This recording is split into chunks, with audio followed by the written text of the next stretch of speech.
I'm Leonard Riggs, and this is my podcast From My Head to Your Ears, and this is a very special podcast. My mother passed away this week, and as you know, I was a caregiver for her and had been for 8 years.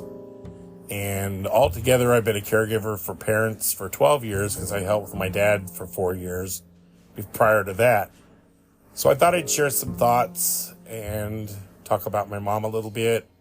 And I'm not going to be a downer about it. I'm going to try to talk about the good things. But I'll be right back. I'm going to take a break. And I'm Leonard Riggs, and this is my podcast From My Head to Your Ears.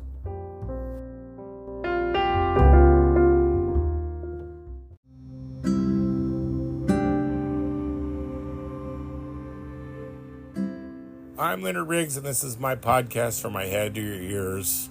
On Tuesday, May 14th, 2024, I lost my mom officially around 8 p.m. I was home and I had been watching her. I left the room to charge my phone, and I was on the phone for a little while, and when it came back, she was gone.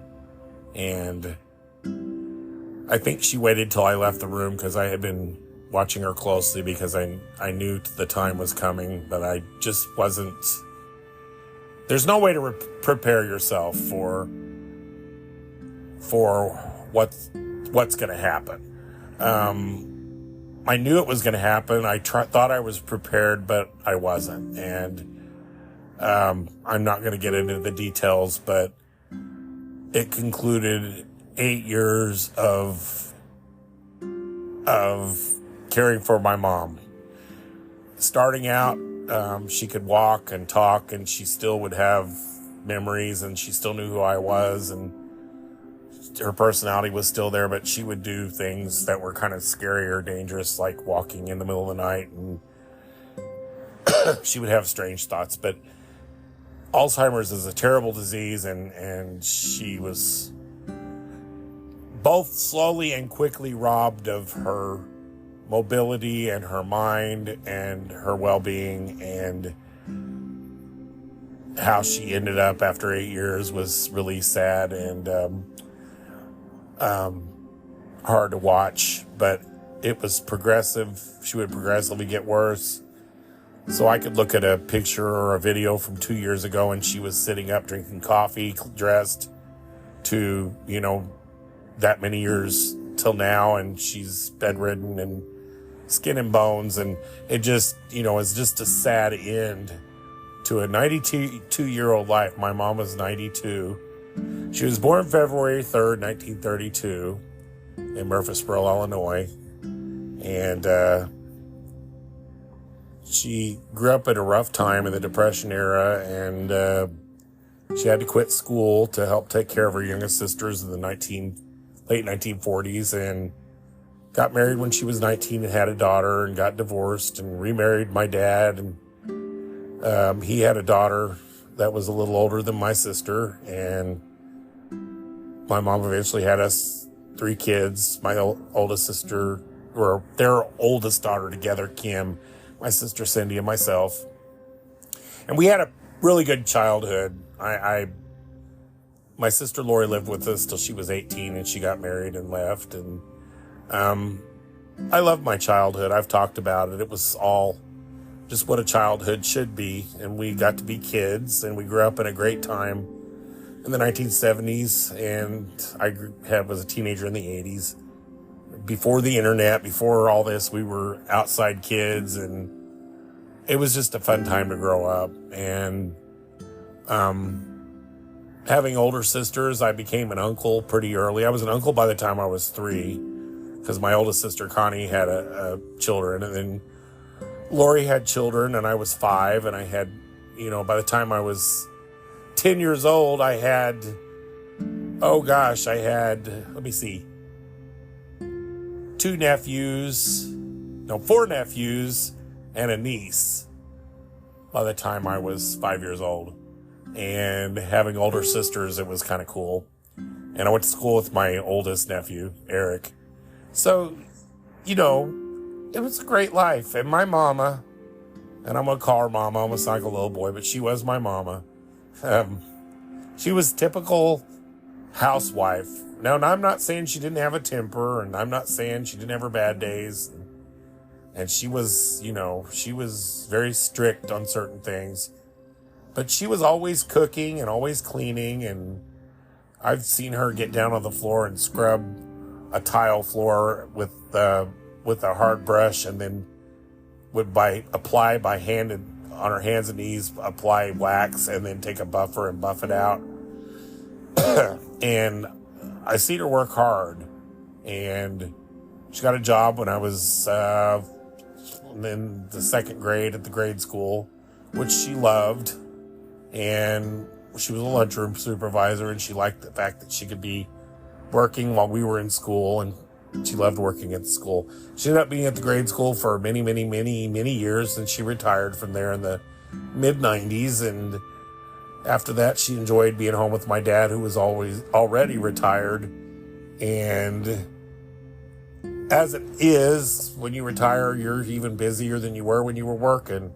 She was busy helping my sisters with their kids and taking care of my dad. And, my mom was a money handler. She could make a dollar bill stretch. Most of all, my mom was deep in her faith. She was Pentecostal and very religious and very much into her church. I look back at pictures of my mama, and there's something, looking at my mom in adult eyes, I see how beautiful she was. My mom was a very pretty lady. She had pretty brown eyes, and she just was pretty, high cheekbones. She was of French and Indian descent, and her cheekbones and kind of remind me of Cher a little bit, the way her face is. The movie star singer. She loved being a mother. She loved her kids. She loved her grandkids. And she kind of got deep into religion for a while, and maybe was a little strict, and maybe was a little hard on my sisters. But she was a good woman. And my dad absolutely loved my mom. I mean, could not stand it when she wasn't around. They fought all the time, but they were solid. And they never went to bed mad. But as the years went on, I got to know my mom as a human being with all her human frailties, and I learned more about her, and I got to know her as a person, and I'm very thankful for that. And my mom was one of my best friends, my confidant, a shoulder to cry on. My mom could milk tears out of me easier than anybody. I think I've mentioned this in podcasts before, how I would have a bad day at school when I was a kid, and I would be trying to be strong and not cry. And I'd come home, and she immediately knew that I was upset, and she'd say in her mom voice, "What's wrong?" And I would break down. And she was always comforting me, although she would always say, "Now, what did you do to cause that?" But she always would comfort me. And sometimes I would wake up and she would just be sitting in the chair just looking at me, and I'd be like, "What are you doing?" She's "I'm just looking at my son, my beautiful son." And she was proud of me, even though I thought maybe she wasn't. But I don't know. My mom, I can't speak for my sisters. They all have a relationship with our mother, good or bad or indifferent. But my relationship with my mom, although we fought and it wasn't always great, but in the end, my mom loved me to no end, unconditionally. And it's a huge loss of my life. I was very proud to take care of her, and my sisters helped me. I'm not saying I did it alone, but I never had children, and it was all new to me, and I learned as I went along. And I struggled financially, and I did things for my mom I never thought I'd have to do. I cleaned her, I fed her, I wiped her, I held her. She was my baby towards the end. She literally was my child. And I wouldn't do anything different. If I had to do it over again, I would do it all over again. I would not ever not do it all over again. It's over now. I did it. And as someone said, you can rest now. And I'm very sad. I'm very tired. But I also know she is in heaven with my dad. And the thought of her going to heaven and seeing my dad and Jesus and my grandma and the people she loved, her sister that are all gone, my aunt Tootsie, and the fact that they're all reunited is very comforting to me. And I know there's people that don't believe in that, but I'm sorry. I know what I know, and I know she's there. And the night she died and when they came and got her and took her and I was left in that empty house with just me and my cats, there was a peacefulness in the air that I've never felt before, because having a sick person in the house, there was a little bit of chaos in the air. But I sit there and I thought, it is so peaceful tonight and quiet. And I took great comfort in that. Well, I'm going to take a break and I'll be back to talk more about my mom. I'm Leonard Riggs. This is my podcast, From My Head to Your Ears.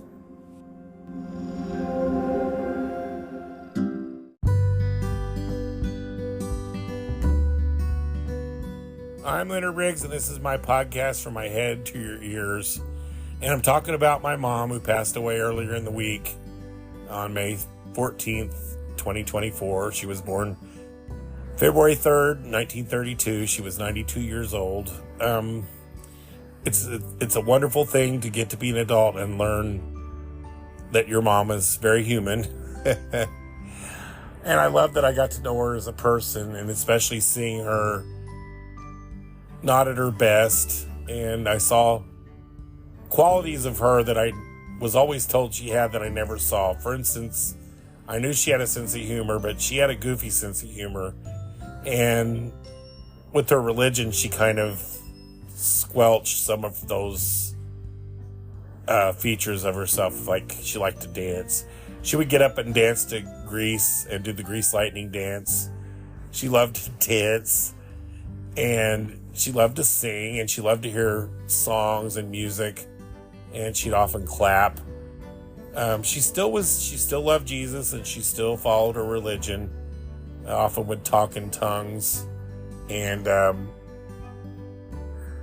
sometimes that old her would pop out when she was disapproving of something she saw. But I know, for instance, my mom liked good-looking men, and she, like I said, she liked to dance. Because she once said to me, I like to sing a little, I like to dance a little, and I like to drink a little when she was young. And I can see that in her, and she was very strict before. I was telling my aunt tonight how I saw the fun side of my mom, which she kept kind of squelched for a while. But my mom was always kind of silly like me. I'm very silly.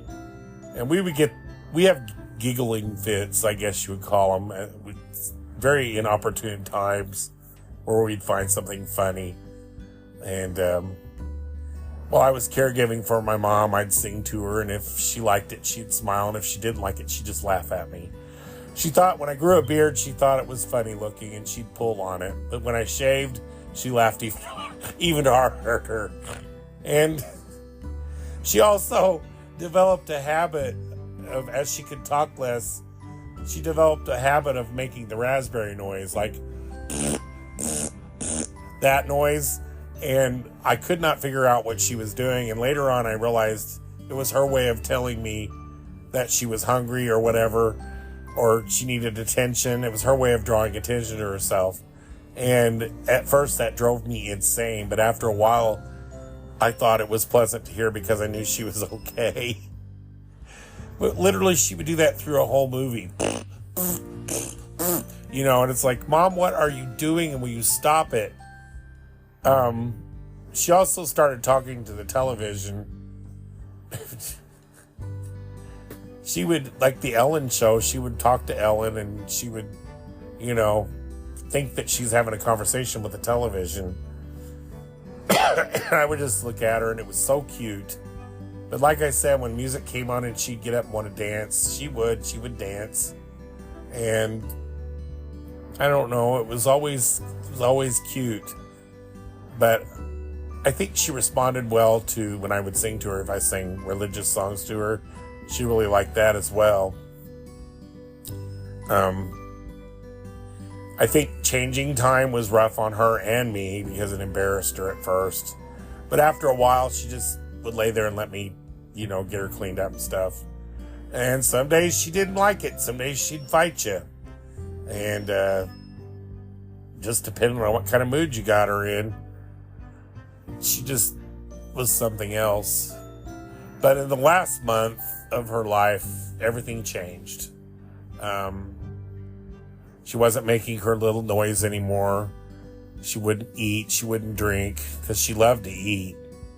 And it got to where I had to feed her, and she would just, devour food. And she could drink with a straw, but after a while, she wouldn't even do that. In their last weeks, like I said, she didn't do the raspberry noise. She just started sleeping more. Now during the caregiving, sometimes she would be up all night. That's something I never got any sleep because I get up at 5 a.m. I was sometimes up till 1 and 2 in the morning and then laying down and going to work. And I would be doing that all week. Then when I got to my days off, I would be exhausted. So that's kind of the side of caregiving you don't really know about or see too much unless you experience it firsthand. But as overall, my mom was kind of a joy to take care of. She wasn't overtly mean, and she would generally cooperate with you. She had her, like I said, she had her bad days, and I don't know. I did not have a horrible experience with my mom. It was kind of natural.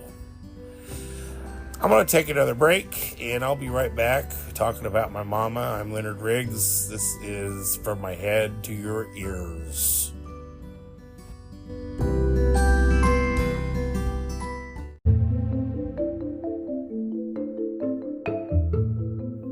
I'm Leonard Riggs, and this is my podcast, From My Head to Your Ears. I'm talking about caregiving for my mama for the last 8 years, and honestly, what's next? All of a sudden, I don't have any parents. I'm more or less an orphan at 57 years old, and it's a strange feeling. It's also a strange feeling not to have someone who relies on me. I'm actually back to where I used to be, only I don't have my backbone support of my parents anymore. I'm on my own. I'm a grown man, and I have one income, and I'm alone, and I have all the time in the world now. I haven't gone back to work yet. I've been on leave for the last 3 weeks. But it's just a strange feeling to know that I don't have to check on my mom every 10 seconds. It's not a good feeling. It's just strange. And it's also hard not to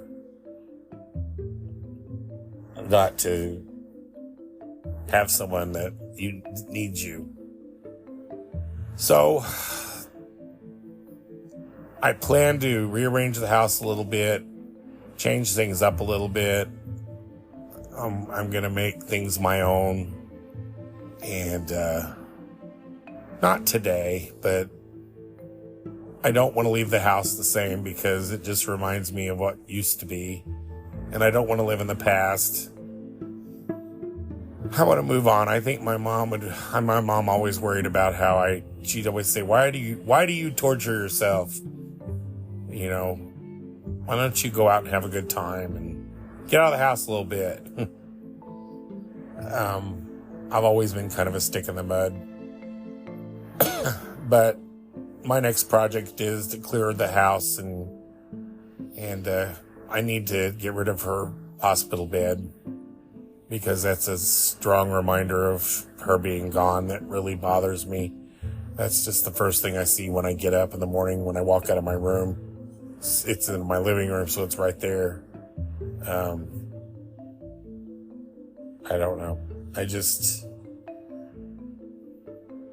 All of a sudden I have no responsibilities for anybody but myself. And I'm going to go back to work next week, and I can work overtime if I want. And the only thing I've got to worry about is my cats. They're going to be little orphans at home while I go to work. So they're not used to being by themselves. There's always someone here usually. I'm afraid they're going to tear my house down. But now I was a caregiver for my mom. Now I used to be a caregiver for my mom. It took me through most of my 50s, and I'm 57. I'll be 58 this year. And I guess the next chapter of my life is my golden years. And I'll be on my own with my cats. I'll be the crazy cat man. Just an old bachelor who lives with his cats. And that's okay. I'm not lonesome. I have lots of friends. Oh gosh, I found out this week, especially with all the warm wishes about my mom and her passing from my friends and family. I'm not alone. And so that's just a chapter of my life now that's over.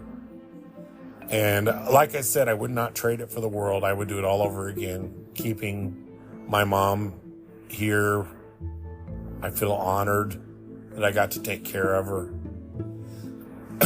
And 8 years is a long time. So anyway, I'm going to take a break and wrap this up. This is kind of a short podcast. I just had some thoughts I wanted to get out there about caregiving. I'm Leonard Briggs, and this is my podcast, From My Head to Your Ears.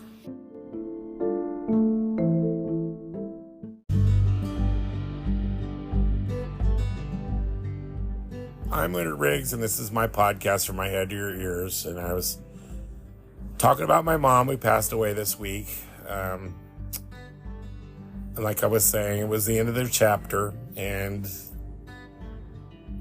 now I'm free of caregiving. I probably will never have to do it again in my life other than with my cats. I have no relatives left that I'll caregive for. I had a lady who asked me if I would make this a career, and I said no, I couldn't do that for anybody else but my mom. I consider it a blessing that I got to take care of my mom.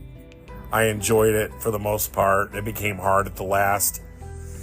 And I noticed when it became a burden that God took her home. That was very obvious to me. Someone asked me, once my sister got sick and she couldn't help me anymore, if I had a plan, because I was going to have somebody to watch her while I worked, and I took family leave for a while, and I knew my plan. She was going to pass away, and God was going to take her, because it began to be a burden. And I've never been burdened by this, but she started getting bed sores, and I kept her as comfortable as I could, but everything became 4 times as difficult as it's ever had. And I couldn't keep up with the bed sores, and for the first time, I felt like I can't do this anymore. And it dawned on me that this is the end. And I knew I trust in God, and I knew He would take her home. So I feel blessed that I got to take care of her. I got to know her better. I got to spend close time with her, and we ended out my lifetime with my mom ended out I don't want to say with a bang, but it ended out with respect and to my mom. And like I said, I would do it all over again. I wouldn't hesitate. So that's about all I have to say about this. I've talked about it before. I just wanted to do some thoughts about my mom and about caregiving. And caregiving is not easy, and not everybody can do it. And that doesn't mean if you can't be a caregiver, it doesn't mean you're a horrible person. There are people out there that are caregivers that would gladly take care of your relative, or there's nice facilities that will put you up and that kind of thing. So there's choices, but if you feel that you need to take care of your loved one, do it, and you won't regret it. So, and I'm going to leave with that thought. I love my mom more than anything. She, like I said, she is up in heaven right now, rejoicing with my dad and my aunts and our loved ones that have gone on. And I'm very happy that I made it through.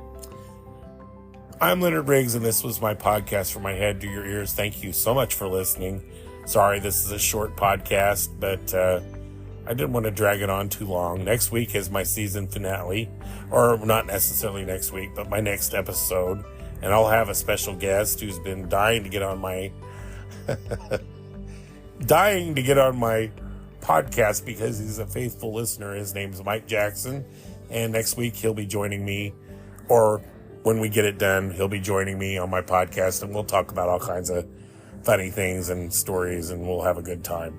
So until next week or next time, I'll be back. I'm Leonard Briggs. This is my podcast, From My Head to Your Ears.